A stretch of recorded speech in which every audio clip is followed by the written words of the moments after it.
তিন ব্যক্তির কাছ থেকে দোয়া নিতে কখনো ভুলবেন না। মনে রাখতে হবে এই তিন ব্যক্তি হচ্ছে এমন, তারা আল্লাহ পাক রব্বুল আলামিনের কাছে আপনার জন্য দরখাস্ত করলে, আপনার জন্য দুই কানা হাত বাড়াইলে আল্লাহ পাক রব্বুল আলামিন সাথে সাথে তাদের দোয়া আমার আল্লাহ কবুল করে নেবেন। এই তিন ব্যক্তি যদি আপনি পেয়ে যান, আপনাদের পায়ে হাত রেখে আমি বলি, তিন ব্যক্তি যদি আপনি পেয়ে যান, তাদের সাথে বিয়াদবি করলে আপনি ধ্বংস হয়ে যাবেন, তাদের সাথে বেঈমানি করলে আপনি ধ্বংস হয়ে যাবেন, দুনিয়াও হারাবেন, পরকালে আপনি হারাবেন। এই তিন ব্যক্তির কাছ থেকে দোয়া নিতে কখনো আপনি ভুলবেন না, সাবধান করে দিলাম আপনাকে। এই তিন ব্যক্তি যদি আপনি পেয়ে যান, তাদের কাছ থেকে দোয়া নিতে কখনো আপনি ভুলবেন না, মিস করবেন না, তা না হলে আপনার বিপদ অনিবার্য, আপনার বিপদ চলে আসবে।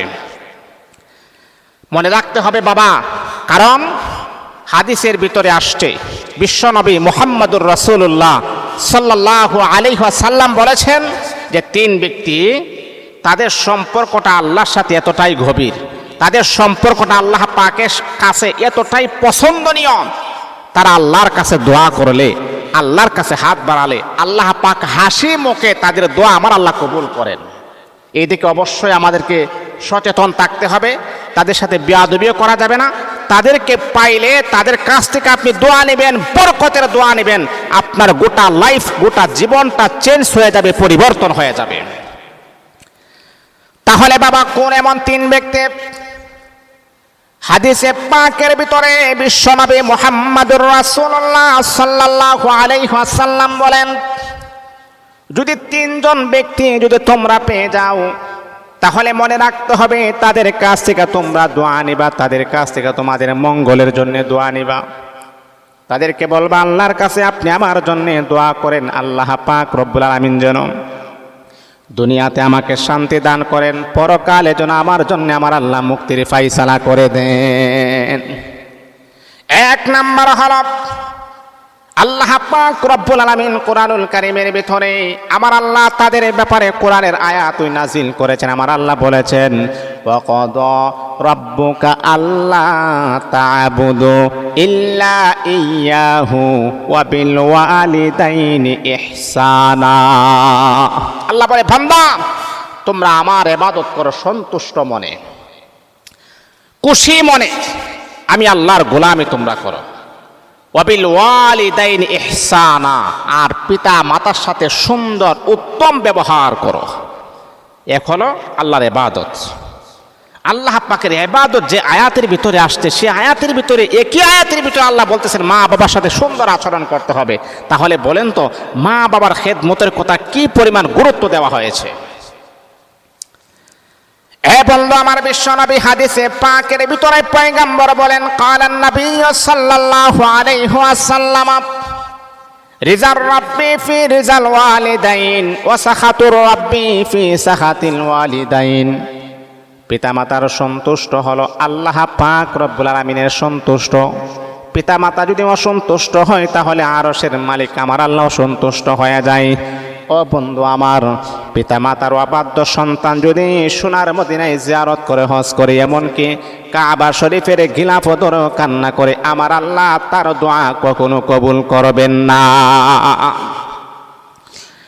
এ বন্ধু আমার, তিনজন ব্যক্তির দোয়া ডাইরেক্ট কবুল হয়ে যায়, বুলেটের মতো আল্লাহ পাক রব্বুল আলামিনের কাছে পৌঁছে যায়।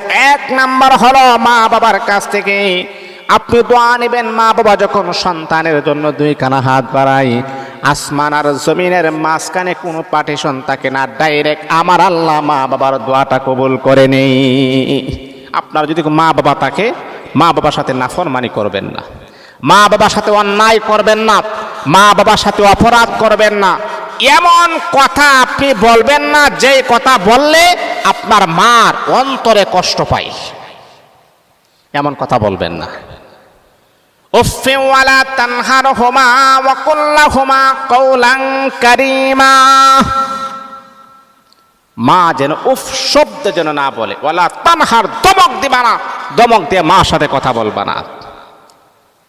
নবীর যুগে একজন সাহাবিয়া, একজন মহিলা বলতেছে, ইয়া রাসূলুল্লাহ, আমার মা তো অমুসলিম, আমার মার সাথে আমি সুন্দর ব্যবহার করব? নবী বলতেছেন, ওয়াসাহিবুহুমা ফিদ দুনিয়া মা'রুফা।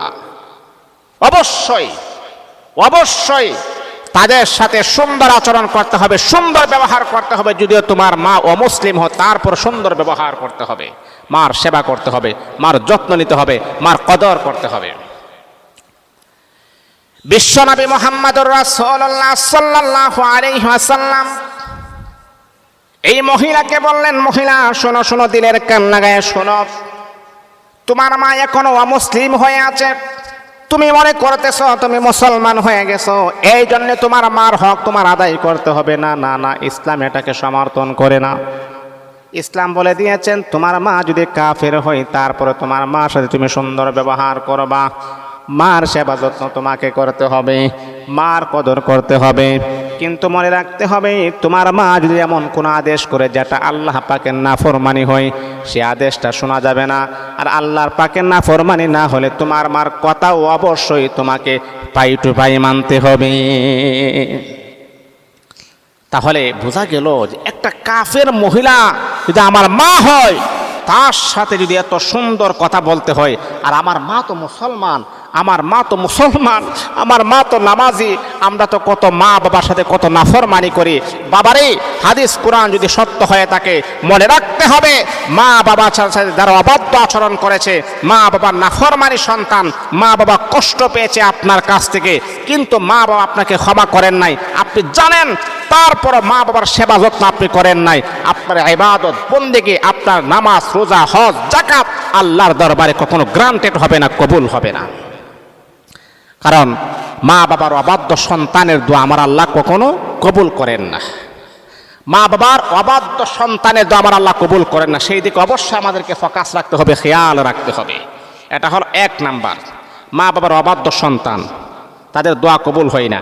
কিন্তু মা বাবা যদি থাকে, তাদের কাছ থেকে দোয়া নিতে বলবেন না, মা তুমি আমার জন্য দোয়া করো, মা মা আপনি আমার জন্য দোয়া করেন, আল্লাহ যেন আমাকে দুনিয়াতে শান্তি দেন। মার কাছ থেকে আপনি দোয়া নিবেন। আল্লাহ পাকের অশেষ মেহেরবানিতে বুকে হাত দিয়া বলতে পারি, আমার জীবনে আমি যা পেয়েছি সব কিছু আমার মা বাবার দোয়ায় আমি পেয়েছি। আপনারা মনে করতে পারেন, হুজুর মাত্র 10,000 টাকা দিয়ে ইমামতি করেন, আপনি কি পেয়েছেন? আলহামদুলিল্লাহ, যথেষ্ট পরিমাণের আমি পেয়েছি। আমার যা আছে আলহামদুলিল্লাহ, আমি চলতে পারবো, কোনো সমস্যা আমার হবে না। আল্লাহ আমাকে চালাচ্ছেন, আলহামদুলিল্লাহ। আপনাদের হয়তো বেশি আছে, আমার একটু কম আছে, কিন্তু আলহামদুলিল্লাহ আমার মা বাবার যথেষ্ট পরিমাণ দোয়া করতেছে, এখনো করতে আছে। আল্লাহ জানে আমি আমার মা বাবার গোলামি যেন আমি করতে পারি, মা বাবার সেবা যেন আমি করতে পারি। মৃত্যু পর্যন্ত আমাকে যদি আল্লাহ তাআলা হায়াতে রাখে, ইনশাআল্লাহ আমি তাদের সেবা যত্ন করতে গিয়ে কোনো রকমের কোনো বখিলাতে আমি করব না। আমি বাস্তবটা আমি দুনিয়াতে পেয়েছি, তাহলে আমি কেন ভুলে যাব মা বাবাকে?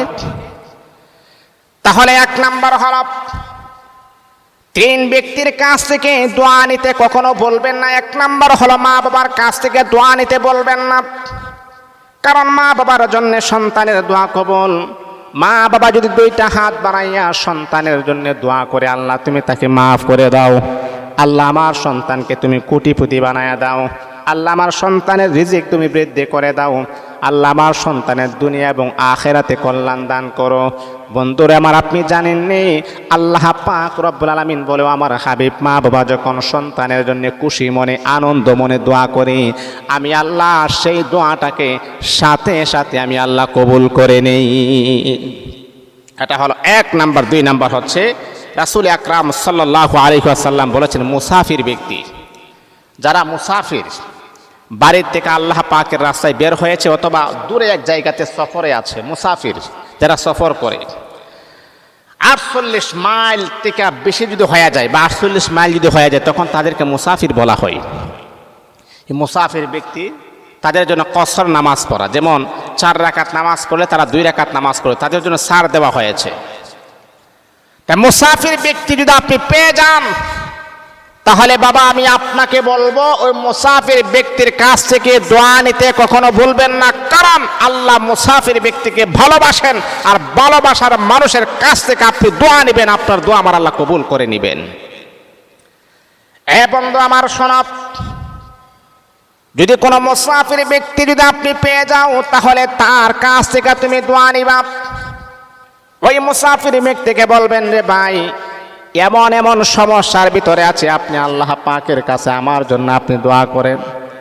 আল্লাহ পাক রব্বুল আলামিন যেন আমার অভাব অনটন যেন দূর করে দেন। আমার একটা মেয়ে আছে, বিবাহের উপযুক্ত, মেয়েটার বিবাহের ব্যবস্থা যেন হয়ে যায়। মুসাফির ব্যক্তির কাছে আপনি আপনার অবস্থান বলবেন, তাকে আপনি যে পরিমাণ যতটুকু পারেন আপনি খুশি করে বলবেন, আপনি আমার জন্য দোয়া করেন। কারণ হলো তিনজন ব্যক্তির দোয়া কবুল, 2 নাম্বার হলো মুসাফির। মুসাফির ব্যক্তি যদি আল্লাহর দরবারে আপনার জন্য দোয়া করে, সেই দোয়াটা আমার আল্লাহ 100% কবুল করে নেবেন। তাহলে 2 নাম্বার হলো কি, যে মুসাফির ব্যক্তি যদি দোয়া করে সেই দোয়াটা কবুল হয়ে যায়। মুসাফির ব্যক্তি যদি আপনি পেয়ে যান, তাদের সাথে আপনি বলবেন যে ভাই আপনি আমার জন্য দোয়া করেন, তাদের সাথে নাফরমানি করবেন না। কারণ যাদের দোয়া কবুল হয় তাদের বদদোয়াও কবুল হয়। কথা বুঝাইতে পারছি? মনে করেন তাদের দোয়া যেমন কবুল হয়, তারা যদি আপনার জন্য বদদোয়া দিয়ে সেটাও কিন্তু কবুল হয়ে যায়। দুনিয়াও হারাবেন, পরকালে আপনি হারাবেন। এই জন্যে তাদের কাছ থেকে আপনি দোয়া নিতে কখনো যেন আপনার ভুল যেন না হয়ে যায়, কখনো আপনি ভুলবেন না। 3 নাম্বার হলো 5 ওয়াক্ত নামাজিওয়ালা ব্যক্তি। আল্লাহু আকবার, আল্লাহু আকবার। যারা 5 ওয়াক্ত নামাজিওয়ালা মুসল্লি, আল্লাহর সাথে তাদের 5 বার সম্পর্ক হয়। জানেন আপনি, আজান হয়ে গেলে দুনিয়ার কাজকে লাথি মেরে দিয়ে তারা মসজিদে চলে আসে। তাহলে বুঝেন তো তাদের অন্তরের ভিতরে আল্লাহর প্রতি কেমন মোহাব্বত, আল্লাহর প্রতি তাদের অন্তরের ভিতরে কি পরিমাণ ভালোবাসা। আজান হয়ে গেছে আর দেরি নাই, মসজিদে চলে আসছে নামাজ পড়ার জন্য। 5 ওয়াক্ত নামাজিওয়ালা ব্যক্তি আল্লাহ পাক রব্বুল আলামিন তাদেরকে অত্যন্ত পছন্দ করেন, তাদেরকে আমার আল্লাহ অত্যন্ত ভালোবাসেন। কারণ আল্লাহ পাক রব্বুল আলামিন কি পরিমাণ তাদেরকে মোহাব্বত করেন, কি পরিমাণ তাদেরকে ভালোবাসেন আপনি জানেননি। আল্লাহ যদি তাদেরকে ভালো না বাসতেন, আল্লাহ যদি তাদেরকে পছন্দ না করতেন, তাহলে 5 ওয়াক্ত নামাজ পড়ার মতো সুযোগ তাদেরকে আমার আল্লাহ দিতেন না। এ বন্ধু আমার, এই গ্রামের ভিতরে অনেক মানুষ আছে, কিন্তু 5 ওয়াক্ত নামাজ পড়ার মতো সুযোগ তাদের হয় না। যেহেতু আল্লাহ পাক রব্বুল আলামিন তাকে এমন সুযোগ করে দিয়েছেন, তাহলে বুঝতে হবে আল্লাহ পাক তাকে বড় পছন্দ করেছেন, ভালোবাসছেন। এজন্য বাবা বন্ধুরা আমার, দিলের কান লাগায়া কথাগুলো শোনেন। যারা 5 ওয়াক্ত নামাজ পড়ে, ওই সমস্ত ব্যক্তিদের কাছ থেকে আপনি দোয়া নেবেন। ও আল্লাহর বান্দা, আপনি আমার জন্য দোয়া করেন, আল্লাহ যেন আমাকে ভালো করে দেয়, আল্লাহ যেন আমার ঘরের ক্রাইসিস দূর করে দেয়, আল্লাহ যেন আমার রিজিকের ব্যবস্থা করে দেয়। তাদের কাছ থেকে আপনি দোয়া নেবেন, তাদের কাছ থেকে আপনি দোয়া নেবেন। তাদের সাথে আপনি কখনো বেঈমানি করবেন না, তাদের সাথে কখনো আপনি বেয়াদবি করবেন না। মনে রাখতে হবে বাবা, নিজের মার সাথে যদি আপনি বেয়াদবি করেন, যদি কষ্ট পেয়ে যায়, জীবন ধ্বংস হয়ে যাবে। মুসাফির ব্যক্তির কাছে যদি আপনি বদদোয়া করেন অথবা বেয়াদবি করেন, যদি তারা কষ্ট পেয়ে যায়, জীবন ধ্বংস হয়ে যাবে। 5 ওয়াক্ত নামাজিওয়ালা মুসল্লি, তাদের সাথে যদি আপনি বেয়াদবি করেন, যদি তারা অন্তরের ভিতরে কষ্ট পেয়ে যায়, তাহলে আপনার জীবন ধ্বংস হয়ে যাবে, আপনার জীবন ধ্বংস হয়ে যাবে। এই জন্যে আপনাদের পায়ে হাত রেখে বলি, ওই 3 জন ব্যক্তি যদি আপনি পেয়ে যান, তাদের কাছ থেকে দোয়া নিতে বলবেন না। কখনো তাদের সাথে নাফরমানি করবেন দূরের কথা, কখনো বেয়াদবি যেন না হয়, এমনটাই আপনাকে মনে রাখতে হবে। কারণ আপনি নিজে নামাজ পড়েন না, কিন্তু আপনি নামাজিকে সম্মান করেন, এমন হতে পারে আল্লাহ তাআলা এটার বিনিময়ে আমার আল্লাহ ক্ষমা করে দিবেন। মুসাফির ব্যক্তি বাড়ি ঘর ছেড়ে দিয়ে সফরে আসছে, এমন ব্যক্তি যদি আপনি পেয়ে যান, তার কাছ থেকে দোয়া নেবেন। আরে ভাই, সেটা তো আপনার কল্যাণের জন্য ভালো হয়ে যাবে। কোন দোয়া কখন কবুল হয়ে যায় সেটা বলা যায় না। এই দোয়াটাই আপনার লাইফটাকে সেটেল করে দিবে, এই দোয়াটাই আপনাকে চেঞ্জ করে দিবে, পরিবর্তন করে দিবে। যিনি এত শান্তি পাবেন, পরকালে আপনার জন্য মুক্তির একটা ব্যবস্থা হয়ে যাবে। তাহলে বাবা, তাদেরকে যদি আপনি পেয়ে যান, দোয়া নিতে কখনো যেন আপনার ভুল যেন না হয়ে যায়। এই 3 ব্যক্তির কাছ থেকে দোয়া নিতে কখনো ভুলবেন না, তাদের কাছ থেকে অবশ্যই দোয়া নেবেন। মা বাবা থাকলে দোয়া নেবেন, মা বাবার সাথে যদি বেয়াদবি করে থাকেন, যদি আপনি জানেন, তাদের পায়ে ধরে মাফ চাবেন, জড়ায় ধরবেন যে মা আমার অন্যায় হয়ে গেছে, বাবা আমার অন্যায় হয়ে গেছে, আর অন্যায় করব না, অপরাধ করব না, নাফরমানি করব না, আমাকে মাফ করে দেন। মুসাফির ব্যক্তি যদি পেয়ে যান, যদি কোনো অন্যায় হয়ে যায়, জড়ায় ধরে বলবেন যে ভাই আমার ভুল হয়ে গেছে, মাফ করে দেন। অথবা যদি আপনি কোনো 5 ওয়াক্ত নামাজিওয়ালা মুসল্লি, তার সাথে যদি কোনো অন্যায় অপরাধ হয়ে যায়, তাকে জোর